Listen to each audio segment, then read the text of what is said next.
before we get into the podcast, I'm here to let you know that Sounds Like a Plan is supported by Bulb, the green energy company. Sounds Like a Plan is a series all about people in the music world taking steps to become greener. And if you want to do the same, switching to clean gas and electricity is one of the easiest and quickest things you can do. I know you're going to think this is just an ad, but genuinely, I have been a Bulb member for years. It's really slick. I feel much better about the energy I use, knowing that it's 100% renewable, and it's also saved me money. As my friends and family, I've been banging on about them for ages. So if ever there was a time to get involved, it's now, because Bulb are very generously giving Sounds Like a Plan listeners £50 worth of credit when you switch. So to join more than 1 million others who've already made the change to Bulb, and to get some free money, head to bulb.co.uk/sounds like a plan. That's bulb.co.uk/sounds like a plan. £2 also goes to the Bulb Foundation, which means as a new member, you are directly helping fight climate change. So thank you to Bulb for supporting the podcast, and thanks to you for listening. We hope that you feel inspired.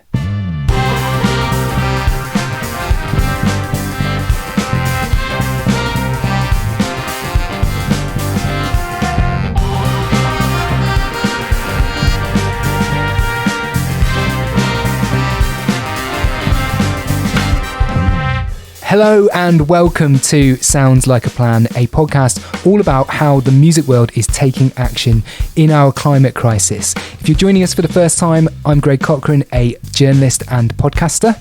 And I'm Milton, a musician from the band Savages and co-founder of Music Declares Emergency, which brings people together from across the music industry to fight the climate emergency. This is episode 2. Thanks for pressing play and joining us. This time on the podcast, we discuss a significant week coming up in music and climate action.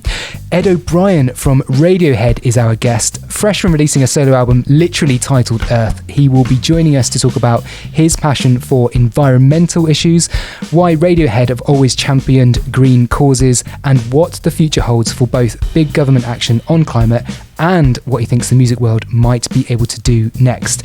Here's a clue, he's watching Coldplay very closely. Lots of important questions raised.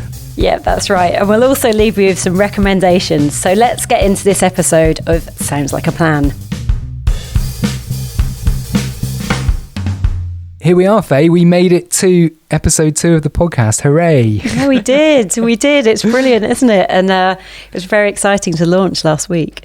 It was, yeah. And I just want to start by saying a huge thank you. The response to the launch of the podcast and the response to episode 1, where we heard from you about your journey in music and climate, was just, it was amazing. I was really, really humbled. Lots of tweets and comments and emails.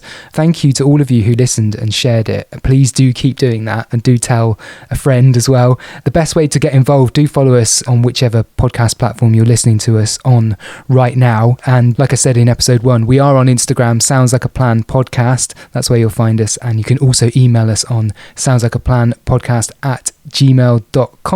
But if you are with us now for the first time, do go back and check out episode 1. It's really where we go deep on what this podcast is and why Faye and I are doing it and where we're coming out with it from. And basically the short version of that is that we're talking to people in the music community about the climate action they're taking. And hopefully this all sums up what an urgent situation we're in, but also why we're feeling quite optimistic about the future. Faye, apart from the launch of Sounds Like a Plan, what has been the big news happening in your world this week, your world of music and climate action? Well, I'm glad you asked, because there's so much going on. Basically, we're launching a massive week of music climate action called Turn Up the Volume, because we need to turn up the volume on our voices. We're all asking for urgent action on climate and governments aren't listening. So it's about sort of creating a huge swell of noise about it, basically. So it's going to run the 19th to the 25th of April, and so much of the music industry is going to be getting on board to sort of share the message, say what they're doing with their particular sort of record label companies, what their sustainability goals are, etc. And there's some really interesting and quite exciting and ambitious plans going on in the music industry. And then loads of artists getting on board, sharing the message.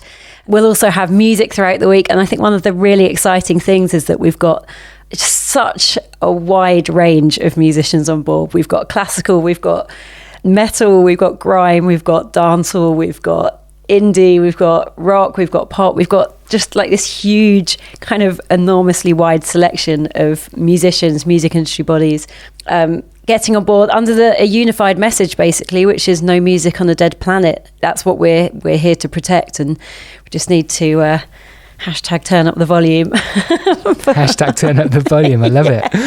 What's the best way if people want to track what's going on and find out as that all is all happening and rolling out? Where should people head to find out about that? You can follow Music Declares socials. It's at Music Declares on Instagram and Twitter, and Music Declares Emergency on Facebook. Yeah, just follow there, and then we'll be posting. Probably by the time this comes out, there'll be information there about what's happening throughout the week. So I can't divulge everything just yet, but it will be an exciting week of music and climate action. Yeah, and the aim of that, as you already mentioned, is presumably to try and just make there feel like this general feeling, this general swell of support for climate action, and so that you already said governments hear you, or the government hears you. That's about music using its powerful voice to make those in powerful positions feel like they have to do something, right? That's what you're trying to achieve. Yeah, absolutely. And it's also sort of there's been all of this research recently through the UN and also through organisation called Climate Outreach, and it's basically the news is that everyone wants action on climate. It's not just a niche. It's not just the activists. It's not just niche people here and there. It's a general population are anxious, worried about this. Everyone's got the message and everyone wants to fix it. But the problem is governments are still allowing coal mines to go ahead, new coal mines to be built. Stuff like that is absurd when you've also got targets for zero emissions. So what we're trying to do, particularly with all the different genres and all the different people from so many different walks of life, is to sort of understand that this is everybody asking for this now, and just amplify that idea that this isn't just a niche group of people wanting change. This is everybody. Yeah. And it does feel like things are generally cranking up, doesn't it, on the sort of climate front. In episode 1, we talked a little bit about how the pandemic caused a bit of a pause moment. It stopped people getting together physically, obviously. And I mean, yeah, the world didn't stop, but the world took a short break in a sort of sense. Yeah. And in 2019 was such an enormous year for the momentum of climate action globally across the world, led by Greta Thunberg, for example. Does it feel like we're sort of creeping back to a place where that momentum is building up again, do you think? Yeah, I think so. In a way, it obviously it was stopped for a bit because everyone was panicking and freaking out, and myself included, about the pandemic. And now the pandemic's just got, immensely boring alongside being really sad as well, with all the lives lost. But there's a great amount of momentum at the moment building around climate. One of the things is that we've got COP26, which is the UN climate negotiations, happening in Glasgow in November. It's on home turf, people. Let's make this a good one. It's actually a really, really important sort of set of negotiations, the most important one since the Paris COP. So it's really kind of make or break, really, on the climate and ecological crisis. So yeah, leading up to that, there's just going to be so much action, so many people just trying to make this thing successful, and really just trying to make governments listen to everyday people and say, look, we need to take action. Yeah. In the short term as well, we've got Earth Day happening on the 22nd of April. So it's kind of like, if you're listening to this thinking, yeah, I have seen more like TV trailers for documentaries about climate change and climate action, or I have seen more articles appearing. You're not imagining it. April is a big month for climate action, all hooked around some of that. There's going to be some enormous announcements coming this month as well, some of which we'll be looking forward to talking about in the podcast. But yeah, I think this does feel like a really meaningful moment in a very important year, basically. So yeah, we're on the cusp of something really, really momentous, hopefully. Yeah, it's funny you say important year, because it's that thing, we all had that thing of like, it's 12 years left, and then it's like 11 years left, now it's 10 years left, and I keep saying in my sort of communications with people, emails and such, like, I'm like, there's never been a better time to talk about climate. It just feels like I'm going to have to start putting it in caps lock and like bold and like really large font the closer and closer it gets to. Yeah, we need like a countdown timer just to appear on all of our phones and laptops, don't we? Yeah, God, that would be so intense. Yeah, this much longer until climate and ecological meltdown. Yeah, welcome to the inner workings of my psyche. It's there, the countdown timer, ticking away. Shall we introduce this week's guest, Faye? Yes, that sounds like a plan. Excellent. Ed O'Brien, founding member and guitarist in a little-known band called Radiohead. Not just an amazing musician and songwriter, but a student of economics, a long-term activist on all sorts of issues, but he's particularly passionate about climate and the future of our planet. He and his band have a really rich history of promoting green causes, long before many others, although, as you'll hear, he doesn't really want to take credit for it. And they've also written about it in their creative output, and they've always taken meaningful and tangible action. But Faye, when did you first cross paths with Ed, and did your minds immediately meet on the issues of climate? Well, I met him behind the park stage at Glastonbury, where there's like a little sort of artist area. And I don't know if we immediately had minds meeting on climate, but we instantly hit it off. We just had like an amazing chat. I think it was like 3 a.m. And I think I was telling him about Music Declares Emergency, and yeah, what a wonderful, wonderful human being. Yeah, he's a great guy. But yeah, so I suppose we should get into it.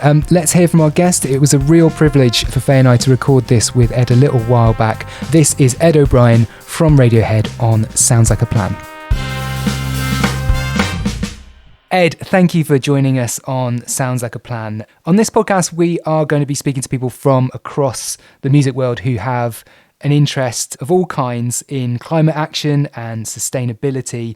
And we're doing it because it feels like there's more momentum in the movement right now than there has been pretty much at any point before. But this stuff isn't new to you, obviously. You've had an active interest in environmental issues and action for quite a few years. So I was interested to know, both individually and with Radiohead, tell us a little bit about the history of that and your interest and how it grew and why it's important to you. The interest, I guess it starts off, the seeds are planted when you're a kid, and I was just saying that I grew up in the countryside.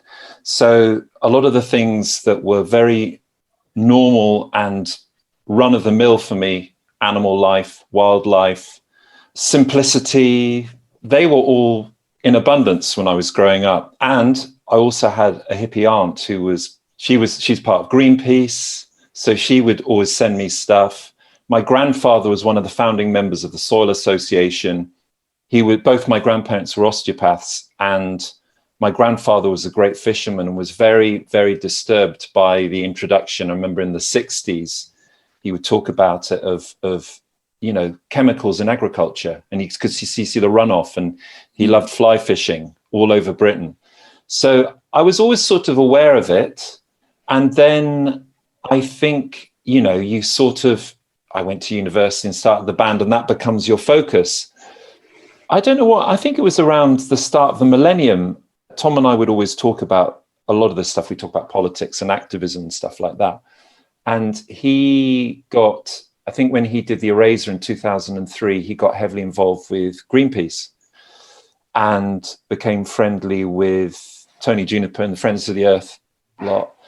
And it's sort of, I guess, the activist side of it, or trying to help as we could as a band and as individuals, sort of started then when we really realized that all the science was saying 15, 20 years ago that we were heading to exactly the kind of places that scientists are saying now.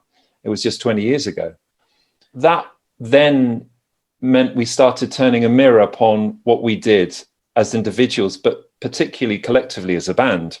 So typically as a band, we're, the start of the millennium, we're selling CDs and we're doing a lot of touring. And the touring was something we sort of realized, going, well, hang on a sec, our carbon footprint is really quite big. So what we did in 2000, I think it was 2006, we did an ecological audit of our touring practices, because we were trying to figure out a way of going back out on the road. And by that stage, we were playing to a lot of people each night. but trying to do it in a way that felt responsible. And we thought that what would happen was it may be that touring would be reduced to us playing 5 nights in the capitals around the world, and that would be the way of doing. So this audit was done. And what came back, it was brilliant, was actually the footprint, the carbon footprint of people coming to the gigs. And now we're talking a lot of people, so it could be from sort of 15,000 to 30,000 people each night, was greater than the band's carbon footprint. So the implications of that were and are that meant it was worse for us to be in one place and people would fly in and take planes. So what we had to do is we had to find places to play that had good public transport. And that's fine in places like Europe, because Europe it's pretty easy. But most of our touring was in America. And, you know, America's built on the motor car. Public transport isn't great. And also we'd opted along the way as we tried to get out of the normal places of playing live, i.e. the arenas and the small stadiums and all of that, because they were just run of the mill. So we played more unusual places, and we also played these places called sheds. And sheds were on the outside in the countryside, glorious places to play, but 20,000 people arriving all by car. What that basically meant that we had to play in America in places that had good public transport hubs, playing in the city. And it essentially led back to playing arenas and all these places, because a lot of sports are played at these places. And so they tend to have good transport. And that sort of laid the way for how we conducted ourselves as a band, like the touring thing. And if you think of the CDs are sort of fallen by. We became aware of the packaging, so trying to do the packaging responsibly. And, you know, we were lucky because we were partnering with people at the time who, you know, working with an independent like Excel, they were aware of these things. And I guess we sort of woke up to it about, 13, 14 years ago, and have struggled with it, to be honest. I mean, the last load of touring, I definitely got a sense of like, this feels like the last time we do it in this way. How we move forward, I don't know. But it was kind of, and Faye, you might have this thing as a musician, because, the gig is a glorious thing, isn't it? It's a beautiful ceremony. And I think what we do with music, what musicians do with the audience, it's an uplifting of the soul, which I think in the scheme of things is actually really important. We need that as human beings. Yeah. But you've got this terrible other side of it. It's just like, well, God, the amount of energy to get to this place, the amount of buses, the amount of trucks, all the people arriving, you don't want to feel guilty stepping out on stage, do you? So there has been this, how do we find a way forward doing it? So we haven't found it, but we've been asking a lot of questions and trying to figure it out, and feeling a lot of guilt along the way. You're so right with saying it's such an important thing, especially when times are quite tough, like they have been over the last couple of years. It's just pulling each other up. And it's not just the band, it's like the audience lifting the band, the audience lifting each other, just the general kind of swell of excitement and joy. And even, it can be heavy, angry music and a swell of kind of passion in different ways. But that is vital. And so that has to be the sort of, we're sticking with that. That's not going to change.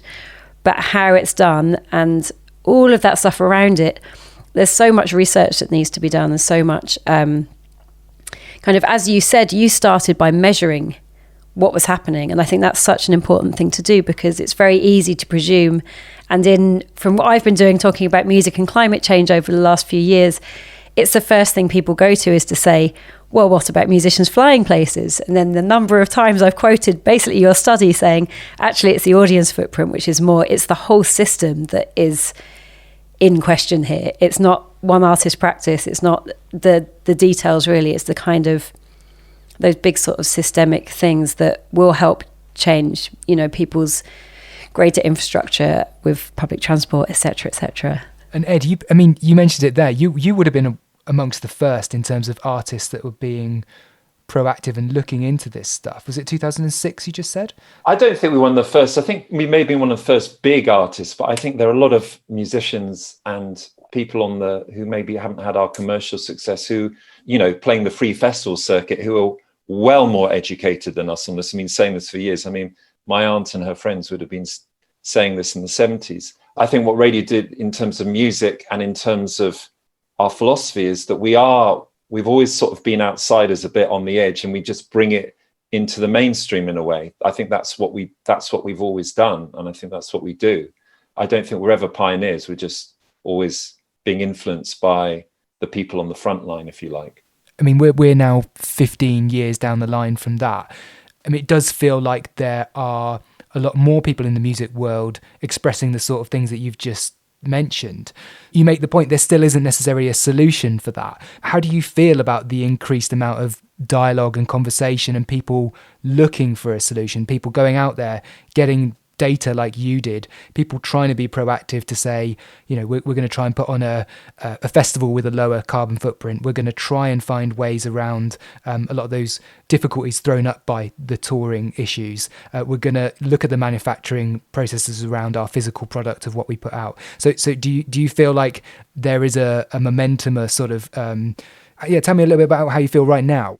I feel there's more momentum in this globally, or at least, because I don't know, we're in a bubble here in Britain or whatever, but it feels like from that first Extinction Rebellion, or the first major one in April, was it 2 years ago?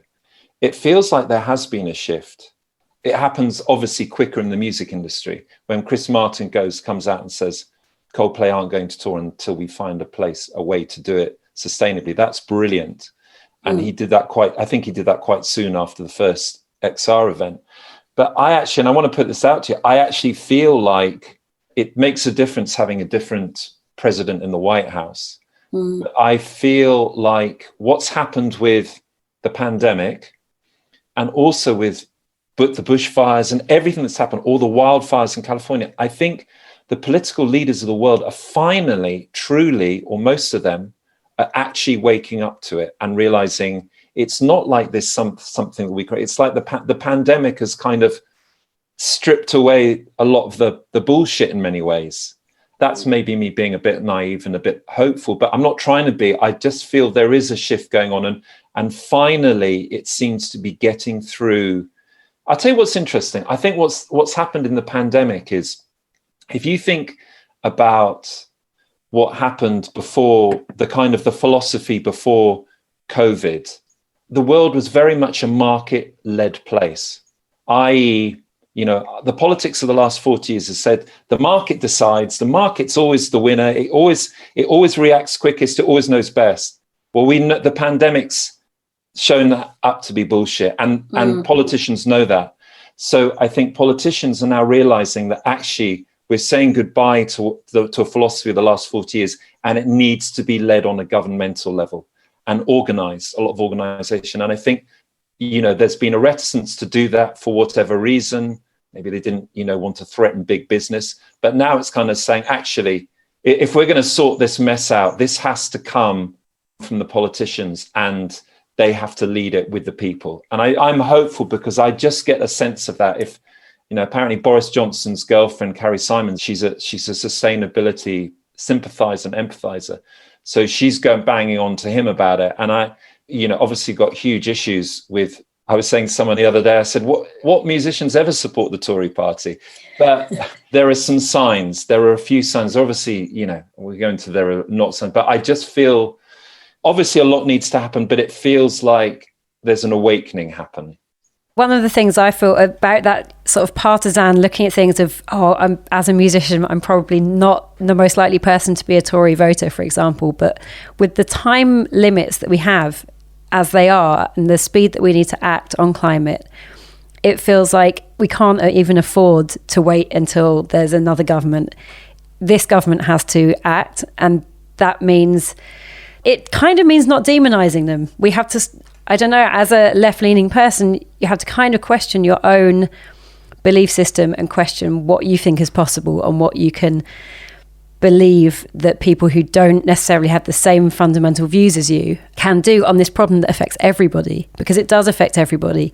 And there's certain things that also, I feel like the financial sector is actually very slow on the uptake on this. And it's interesting that Mark Carney, the former head of the Bank of England, is a huge sort of climate activist now.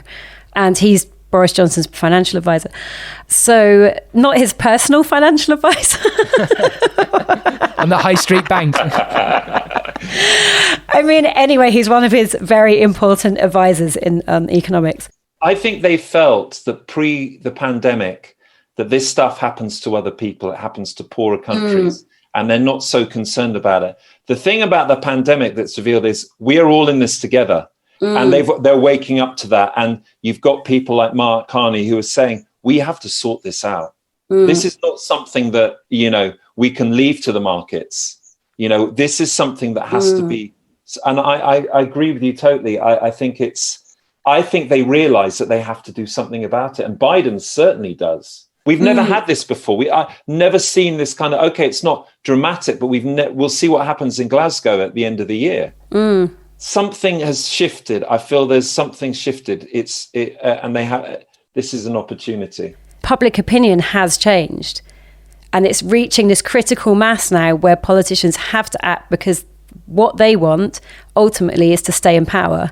And in order to stay in power, they have to please the masses, and the masses are actually at that tipping point where everyone wants action on climate. In fact, there was a headline recently saying 2/3 of the nation want action on climate, with this big front cover about green climate action, green jobs, all of this stuff. This is not a niche issue anymore. And there's so many things that have led to that. And it's bands like your Radiohead and yourself speaking out on climate, Greta, it's Extinction Rebellion, it's David Attenborough, it's all of these people who've been chipping away, that it's starting to, that tide is turning, I think. I think you're right. And it's interesting. I saw that at the front page of the Express. It's green, isn't it? That's extraordinary. The heart of Middle England. You can feel it. Whereas 2 years ago, it felt very different. It was like, thank God for XR, thank God for this, because this country needs to wake up. It's going along in a kind of a material shopping haze. We'll carry on shopping. We'll shop till we drop, sort of thing. The pandemic has added to that sense of urgency, and of course, the pandemic as well is linked to climate change as well. It's not too arbitrary to say that, like Ebola, like these viruses that emerge from wild places, and there are less wild places in the world because we're going in there and tearing them down. And all the viruses that are being released, I read a report, the viruses that are being released that have been buried for thousands of years in the Arctic and the Antarctic, and with the melting that's the stuff that's so apocalyptic that I can't even deal with. It's so mad. It's mad. And I read this back at the beginning of the lockdown, the first one, and it was from a financial report. It was a French scientist. The reason these viruses are jumping into human beings is because we're fucking with nature. Don't fuck with nature. Don't fuck with nature. Don't fuck with nature. Nature fuck with you. Ed, we've talked a bit before about interconnective, humanity and nature and how everything's joined. I mean, you just expressed it there. You just said, everything in our kind of natural ecosystems is linked. So I was interested to know, like before now, we've talked a bit about how your own well-being and that and how you feel about yourself and your family is connected to the health of communities and then ultimately the planet. I mean, you literally made a solo record called Earth. So I was interested to know if you could tell us a little bit more about the relationship between what you see going on in climate action and the health of the planet, and what's happening in your brain and how you feel day to day, and how those two things are linked. It's interesting. And I can be honest about this. I've suffered from depression on and off in my life. And the cause of my depression is not climate change, and it's not the climate. It's not what's happening, because that's other stuff. But I've always been aware that when I've gone down, the overwhelming nature, and I think I've talked to my daughter about this actually, because she's reached a point, she was so sort of empowered by Greta Thunberg, and Una, my daughter, is 15, but she's holding on there now because she doesn't want to watch any more scary films about the planet, because what's that term that people are using? Anxiety. Yeah. And I'm not going to say that my depression, but there've definitely been times in my life recently where you just feel overwhelmed by it. And so there's that, but I'm not going to, but the route out of it, those kind of dark holes is not, it's inner work. It's not outer work. I mean, all these things, it's, I understand it's inner work, but I guess all the inner work that I've done on the last, 20 years, because that's when I started, meditation, all these things, I've become, and a lot of reading. What's so interesting is that you're usually going and learning from a lot of old knowledge, things that people have known for thousands of years. But where you always get back to is everything is connected. When you get into Buddhism, when you get into the Christian mystics, the Sufis, the Nazarenes, the Jewish mystics, Hinduism, we are all one and we are all connected. And I'm so aware of the fact that none of us are happy unless everybody's happy. And I think that's such a truism. And I'm a very fortunate person. I've got a very comfortable life in terms of I don't have to worry about money. And I know a lot of wealthy people, and I've spoken to people about this, and a lot of them, interestingly, not a lot of them are really unhappy. You can't cut yourself off. You might think you can. You might live in a gated community. You might try and do all this stuff, but none of us are islands. We are all interconnected, whether it's living in a city like London, the energy, all that stuff. And you can feel it. You can feel these things. And some of us feel it more sensitively than others, but that doesn't mean that it's not going into everybody. Crises make you wake up and realize how interconnected the world is and how we all are. And it's no longer, because when you're in a time of boom and everybody's shopping and everybody's borrowing and everybody's happy and everybody's dancing and everybody's drinking, you don't need that stuff. But when the shit hits the fan, the reality comes to the surface and we are all connected. And I wonder if old Bojo might even be saying to Carrie late at night, I think maybe we are all connected. That's an uncanny impression, Ed. Or maybe You've just created a really strange image in my mind, but thank you for that. I actually had other thoughts in my mind, but I'm not going to go there because it's not set for a podcast. I was going to say maybe after they made love or something. He's like feeling the weight of the world lifted off. Maybe we are all connected, darling. Yeah, anyway. So do you know... Thank you for that. Yeah, sorry. I think we know that. I mean, Faye, you know that, don't you? Greg, you know that, right? It's not hippie bollocks. It's not hippie bollocks. I mean, it's almost embarrassing that there's so many Westerners getting into Buddhism, which is brilliant. And I've been practicing Buddhism for a bit. And it's all there. It's all been there for 2,500 years, written down, just saying simplicity, interconnectedness.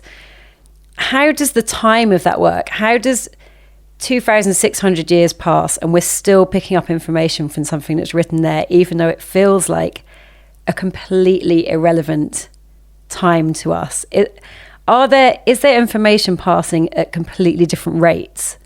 Like some information passes so slowly that we're only just getting there in the West, for example. Maybe there are these cycles that happen, and maybe we have to get to an extreme like we have. I mean, everybody now, 2/3 of Daily Express readers realize that the way that we're living is unsustainable. So we've got to that point, we've got to an extreme, and maybe that's how humanity rolls, and that's what happens, and we have these cycles. It's like any kind of film, where it's like there's always that rush. If it's a rom-com, it's someone running through the streets to find their love, or if it's an action film, there's always like the big final battle scene. But it feels a bit like that. We're just coming to this point, and this generation's coming through with so much understanding of the world that it's almost floors me every time I speak to a young person these days, and young people these days. But is it happening too late, or are we just about to get there in time? It does feel like this last 10 years of being able to save things. Yeah, it's going to be interesting to see how we move forward, as musicians. And I've got no idea. I mean, I don't know how you do it, but I've got no idea once the freedom of movement happens again, how do we start up again? How do we do this? Because, I mean, I'm not sure whether, just on the side with with the COVID, I'm not sure until this is treated globally that we're not going to be able to move freely, because there will be different variants popping up unless. So, yeah, I in a funny kind of way, I'm not even thinking as a musician about how I can go back out on the road, or even hoping, because I don't want to have it. I obviously want to, but also I want to do it properly. I mean, but I don't know what proper is at the moment. I know what I thought it was a year ago, but maybe that's not appropriate now. It still feels like a giant unknown, doesn't it? The next couple of years, realistically. I want to see what Coldplay do. I think we're all waiting to see what Coldplay are going to do. Chris and those boys, they've got the huge financial resources to really, they can probably team up with Elon Musk. Yeah. Probably, yeah. Yeah, they can get in that big van that he made and tour in that. That's what I'm excited. I just want to ride on Chris's coattails. Yeah. That's great. They really threw down the gauntlet with that, didn't they? But that's good. I love it. I love it. I think it's great. It's, if you can afford to do that, then do it. Yeah. Definitely. Ed, can I ask a little bit about bringing the subject into your art and what you create? So your passion for the subject. I mean, obviously throughout the sort of career of Radiohead, Tom's written quite explicitly about like ecological collapse in Radiohead songs and his own sort of solo work. Like I already mentioned, you had your solo album not too long ago that was called Earth, and it's a subject that you've kind of approached as well. So how do you feel about bringing your passion for the subject into the art that you create? Is that a completely natural thing? Do you have to think about that? Do you have to second guess that? Or is it just another subject that you like to write about that's on your mind in that moment when you're writing a song? I think it's deep within, and I think how you feel about nature and how you feel about the world in many ways. I mean, I think Tom's done it very well, like on Idiotech, but it's quite a dramatic, it's quite a doomsday scenario, if you like. That's not my impulse. And I think way for me, it works. It's in me. It's how I feel about the world. There's the spiritual experiences that I've had in nature. It's the way the connectedness. So it's never anything, I'm not a good enough poet to actually put it into words, but I'll put it into the sound and the music and the feeling. And what I'm always trying to do when I try to write music, it comes from a feeling. And that feeling can be, so on Earth, for instance, I wrote a lot of it it was basically written in the countryside, both records. One part of it was written or the inspiration came from living in Brazil on the edge of the Mata Atlântica, which is the old rainforest there. And then the other part of it was being here in mid Wales. And it was a feeling that I had of sometimes when you're in these places, and the Celts have this beautiful word for it, they call them the thin places. And it's a Celtic, and someone told me about this in Ireland. There are these places in the world that you go when you feel spirit very strongly, and they call these places the thin places. It's where the veil is thin. And I really, really believe that. I'm very, very sensitive. I mean, so I resonate with, this area in Brazil. I always love the Southwestern America. I always feel like I'm heightened, but lots of places actually on the American continent when you're in wild nature. And I feel it very strongly in mid Wales. So it's a feeling. It's like inspiration. It's kind of, and it can be joyful, but it can also be really heavy because these places usually have light and dark, and there've been dark things. So you're drawn. So it comes into the music, but definitely, if I look through my notebooks now in the last year, there are a lot of metaphors from nature, but I don't know quite how that works. I'm trying to make that. I'm a novice to this, but what I have done for years is sound, and with Radiohead, and so. Part of like when I've created sounds, often when I've been inspired, it's often been a place in nature. it's been drawing upon a feeling that I've had. I felt like truly connected to the world. Or I read Leaves of Grass by Walt Whitman, and it's an incredible text. And I read that in mid Wales, and what Whitman was writing about, and similarly as William Blake, you're in these places and you feel inspired. You feel a connection with the divine. That's what I'm kind of chasing. It's almost like, doing 10 E's. Not that I've done 10 E's, but it's that kind of doing E's for a lot of people. It's a kind of a form. It's a form of connection. It's a form of divine connection, and I think we're all kind of chasing that in a way. And that's what I try to bring in the music. And I know that sounds really grand, and most of the time I can't do it, but that's what I'm seeking to bring that. And for me, nature is the divine. So it's the easiest place to access, God, as in with a small G or big G, not the big guy with the big beard, but nature is my God. This is when I feel most connected to spirit, and I feel alive and happy. You said it sounds very grand, but I think that connection to spirit or God or whatever you want to say, the universe, can exist on a tiny scale in nature as well. And that's sometimes where I spot it the most, when you see these tiny little lichens or mosses and stuff in the forest, or tiny little flowers and things like that. It can be this huge expanse, but it can be something very humble as well, I think. Yeah, and it can be the squirrel in the back garden in London, with its little young. It's really hard a lot of the time in modern life, because we're distracted by so many things, and a lot of people are so full of fear, and we're so full of anxiety, and all this stuff kind of gets in the way. And I'm no different from other people, but I find if you can truly be in nature, and that's what I found, that's what I discovered when we went to live in Brazil, and we were there for 6 months, was suddenly being in nature for the first time since I was a kid. And after about 2 weeks, you're sort of fully present, and you can really see it and really feel it. The problem is, I think, with modern living, and certainly a lot in the cities, a lot of the time we have to build up this armor. It's like protection we build up. And sometimes those protections stop us from really engaging in the world around us. But I can't speak for everyone, but I certainly feel like, I have to build up this shield sometimes. And I'm trying to, and actually that comes from childhood. So I'm trying to undo it bolt by bolt. What you were saying as well about the thin places, I love that concept. It's such a beautiful idea, and almost kind of links back to what you were saying earlier about when you're at a gig or a show, and it's that sort of like creation of that energy. Maybe it's almost art creating a thin place. Yeah, well, I think one of the things about Glastonbury is, I think it's like the perfect storm. There are so many things that make it the greatest music and kind of experience of a weekend.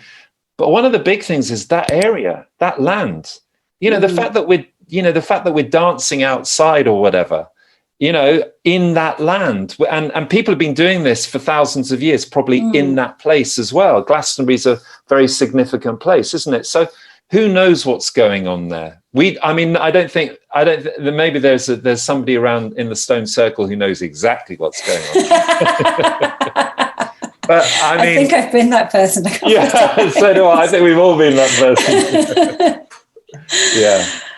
Ed, I've got one more question for you. We've talked a lot about the unknown on this podcast, and obviously we've just gone through the pandemic, and what it's done is thrown up an awful lot of questions about an awful lot of things. And I'm not asking you to predict the future, because none of us have any answers. But in terms of music, in terms of climate action, in terms of the shape of how things are going to be in, say, the next 3 to 5 years, are you sort of broadly hopeful of the way that all these pieces might land? We've gone through a period where people have experimented with live stream gigs and virtual reality and all these new forms of expression. It's going to be a new way that emerges from all of this. So you can either feel down about the fact that we might not be going back to how things used to be, or you can feel optimistic about how we're going to be going somewhere different. So how do you feel? I'm always optimistic I don't think we're going back to how we used to be. And I actually, in a funny kind of way, I don't want to go back to how we used to be, because it's all part of the same thing. I'm optimistic. I think human beings are incredibly resilient. I think it's going to get a lot tougher climate-wise with the planet. I think we're going to have to. It's only going to get worse for the time being. But I think that we are resilient, and I think we will find a way. I think we always do, and I'm optimistic about that, definitely. But we aren't going back to what we had, and I'm really glad we're not going back to what we had. But we will find a way of connecting properly, because music is connection, isn't it? And being together, and we will find a way of doing that. So happy to welcome Ed onto our podcast. Thank you again to Ed for joining us. Faye, what did you make of that conversation? Well, I'm never going to forget that Boris Johnson impression. That is with me forever. I know, it was so unexpected. It just popped out, didn't it? Yeah. Very quite good though. Yeah, it was quite good. Yeah. Good. And it was just really interesting hearing from him about the health of the planet and your own mental well-being, your own mental health, your own physical health. It's such a huge connection that is, I think, as a species, we've been overlooking for a couple of 100 years, and then we're all just freaking out and need to get into nature. And it's really nice to sort of have a really nice conversation about that. It was great to hear his thoughts on it. Yeah, definitely. Really hard relate to that. I'd noted that down from the conversation as well. It's been quite a rough time for many of us over the past few years. I think this sort of feeling of exasperation at knowing the climate facts, sort of knowing the facts and seeing the lack of action is really anxiety inducing. And especially when you see stagnation from governments and big businesses, and that can lead to, in your own brain, a real general absence of hope, which is not good for any of us, is it? You lose hope in your fellow human. But I think it was lovely to hear Ed talk about how he is feeling more optimistic on that front, and also being really honest about his own mental health. I'm really grateful for him for talking about that, because it's not for everyone, but that was lovely to hear. I think a really big takeaway for me as well from hearing that conversation with him was something you mentioned in episode 1, which was that we've all got so many questions. Even if you're a member of Radiohead, you've got lots of questions when it comes to climate action and music and what we can do. And I think it was great to hear him say that Radiohead credit others when it comes to the things that they've done, but they also look to their colleagues in the music industry to see what they're doing. He mentioned Chris Martin. Chris Martin's name is just going to come up in every episode of Sounds Like a Plan, I'm sure, until he actually comes on. But it's true, isn't it? When somebody makes a statement and says we're going to go away and we're going to learn about this, it sort of picks up the attention of other people, and and they're like, what have you learned? Because it's all about knowledge sharing, isn't it? When none of us have the 100% complete set of answers, and so it's really a roundabout way of saying what you're doing with Music Declares Emergency is really important, because that's exactly what you're doing, is creating a network so that people can talk to each other, people can learn from each other.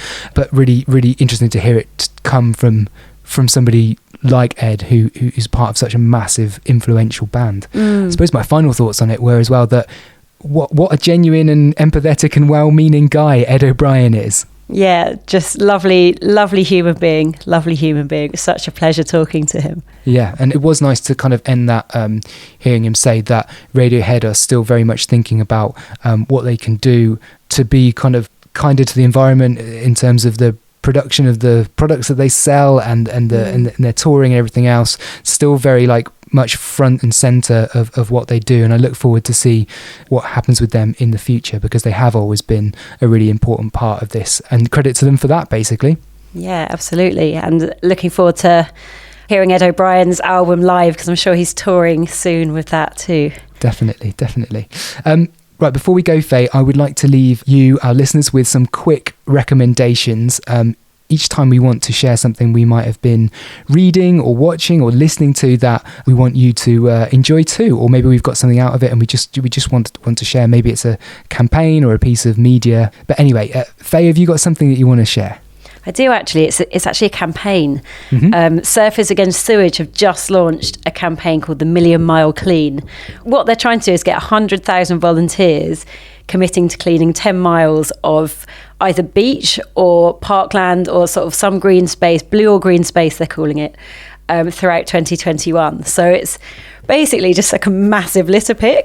But Surfers Against Sewage are so cool. They've sort of somehow managed to get this into they made it sound exciting, and I think partly it's because we've all been stuck in our flats and rooms and boxes for however long, but it actually sounds like such a fun thing to get involved with, to head down to the local beach or to the local green space and do your 10 miles of cleaning with your friends or with the local community. So Surfers Against Sewage, they're on the socials under that name, and check that out. Million Mile Clean. Brilliant. I'm going to go and have a look at that. I'd like to shout out something which is called It's Freezing in LA. It's a UK-based independent print magazine all about climate change. And I discovered it last year and subscribed. And it's printed twice a year. And it just contains some of the most amazing reporting on climate that I've read. It's all about science and activism as well. Really accessible though, a beautifully designed zine, amazing illustrations in there. So when it comes through the letterbox, you're just like, this is something really special. If you head to itsfreezinginla.co.uk, they also put stuff on their website. You can find their magazine there, and they're on Instagram as well at It's Freezing in LA. That's where you'll find them on there. Do check out their work. They're absolutely brilliant.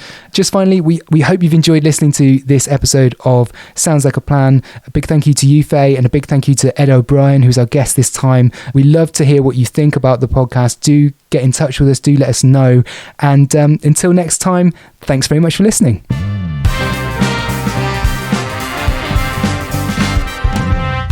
Cheers for streaming this episode of Sounds Like a Plan. It was edited by Emma Snook. The co-production and artwork is by Stuart Stubbs, and music by lightandthunder.com. The podcast is a New Allotment production, and there's more about them at newallotment.com. But until next time, thank you for listening.